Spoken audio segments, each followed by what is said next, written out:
ఈ చిన్నపాటి కర్ర ముక్కని చూస్తున్నారుగా మీరు? ఒక వృక్షం నుంచి ఇలాంటివి లక్షల ముక్కలు లభిస్తాయి. అవన్నీ కూడా అగ్నిని ప్రజ్వలింపజేయగలవు. అవి స్వయంగా కాలిపోతూ మనకి భోజనం వండటంలో సహాయపడగలవు. అవి స్వయంగా కాలిపోతూనే అంధకారంలో మనకి ప్రకాశాన్ని ఇవ్వగలవు.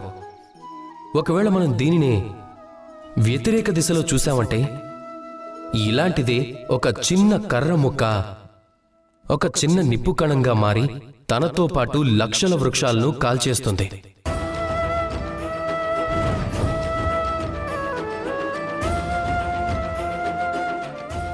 తేడా ఎక్కడుంది? ఉన్న తేడా అంతా కేవలం ఆలోచనది, అలాగే మన మనసుది. ఒకవేళ మనసుని చల్లగా శాంతంగా ఉంచుకోగలిగితే లెక్కలేనంత మందికి వెలుగునివ్వగలం. ఒకవేళ క్రోధం లేక ఆవేశాలతో రగిలిపోతూ ఉంటే కేవలం సర్వనాశనమవుతుంది. కనుక నిర్ణయం మీదే. రాధాకృష్ణ.